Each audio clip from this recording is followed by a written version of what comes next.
The saddest piece for me is that you can no longer make new memories.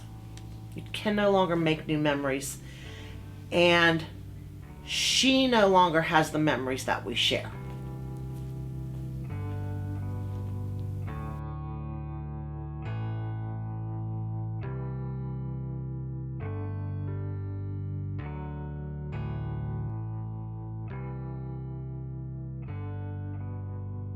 And eventually I think it just became easier for her to write down that which she needed to know in a notebook.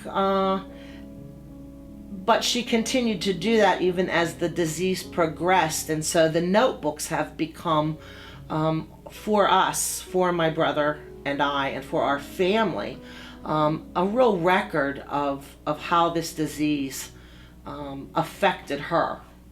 Frankly, I used the notebooks to find out what was going on.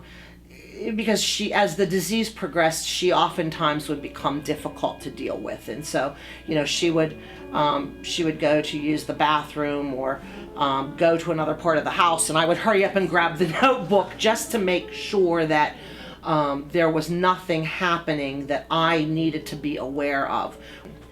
Well, when you are dealing with someone who has dementia, who is spiraling downward with Alzheimer's, they have lost all ability to think, reason, and learn. She was still in her home, and in November of 2007, I had said to the doctor,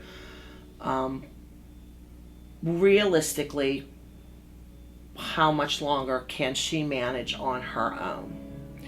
And Dr. Wingrove said, she will need to be out of the house in a year. And you hear those words, but deep in your heart, you have this hope beyond hope that you can somehow manage this disease and what is happening to the person you love. By about October, we had come to the decision that if nothing else, we were going to need to pull her driver's license. And Dr. Wingrove was willing to be the bad guy in that decision. Ultimately, we did not have to make it because she had driven herself down to the Rite Aid early one morning. I was actually on my way home from Harrisburg. As I said, I had been commuting for work. And the police called, and she had run over a curb, which, I'm a pretty horrible driver. I hit a curb all the time. But she hit that curb, and it threw her so out of kilter. She had no idea what to do, and she was driving the car up and down over the curb and gotten herself in such a state and a frenzy that the police had to come. They brought her home. They brought the car home. And ultimately she collapsed and was taken to the hospital. And frankly, that in many ways was a blessing, because she at that point, even in the state she was in, I think she started to understand that we had to have help for her. I'm not sure if she wrote this or if the police officer wrote it, but it says Monday, November 3rd, 2008, "It is not safe to drive your car. Officer Yates will get in trouble if you drive your car. You cannot drive your car anymore. Officer Yates has your keys to your car. Johnna will pick them up when she gets here."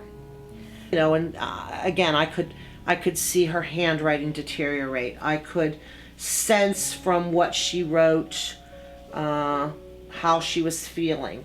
Sometimes she would write in there if she had a question for me or if she had a question for my brother, and then she didn't remember to ask that question. So we were able to, they were helpful in that regard. And now they are just, they are a record. And now they're a record.